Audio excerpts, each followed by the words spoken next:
آج سے 10 سال پہلے عمران خان نے کہا تھا، جس طرف یہ ملک جا رہا ہے میں تو سہ لوں گا مگر یہ قوم نہیں سہ سکے گی۔ آج ہم اس نہج پر پہنچ چکے ہیں کہ جہاں عام آدمی کی برداشت جواب دے چکی ہے۔ پڑھے لکھے نوجوان ملک چھوڑ کے جا رہے ہیں، سفید پوش گھریلو سامان بیچ کر بجلی کے بل دے رہے ہیں، غریب بچوں کو کھانے کی جگہ زہر پھکوا رہے ہیں، امن و امان مخدوش، معیشت بدحال، ادارے معزول، آئین مذاق بن چکا ہے۔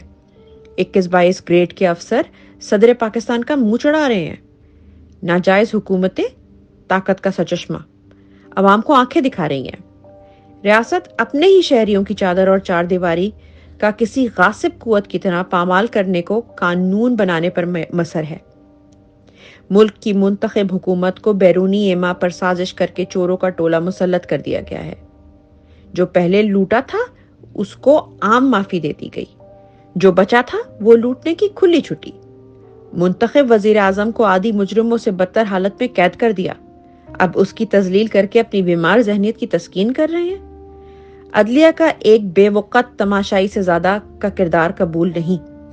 جو بولتا ہے وہ شرپسند ہے، الیکشن مانگنا جرم، آزادی منانا جرم، حرمت دین کے لیے نکلنا جرم۔ قوم سمن بکمن بن جائے نہیں تو چمڑیاں ادھیڑ کر ہاتھ میں دے دیں گے۔ مرد، عورت، بزرگ، بچے کی کوئی تفریق نہیں۔ ایک فالس فلیگ آپریشن کو بہانہ بنا کر ہزاروں لوگوں کی عزتیں، کاروبار، زندگیاں سب کے ساتھ کھلواڑ جاری ہے۔ اس کو قید کر دو، اس کو ننگا کر دو، اس کا گھر بار توڑ دو، اس کا بال بچہ اٹھا لو، اس کو مار دو۔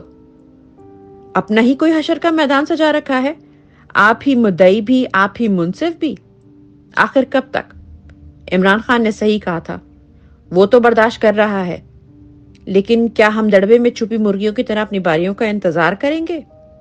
یا ہم نے تب نکلنا ہے جب یہ ہماری آخری امید کا بھی گلا گھونٹ دیں گے؟ 79 سال سے اتنی قربانیاں ہمارے ایسے حال کے لیے نہیں دی گئی تھی۔ جو حق ہمارا اللہ، ہمارا مذہب، ہمارا آئین ہمیں دیتا ہے، ہمیں وہ اپنا حق لینا ہوگا۔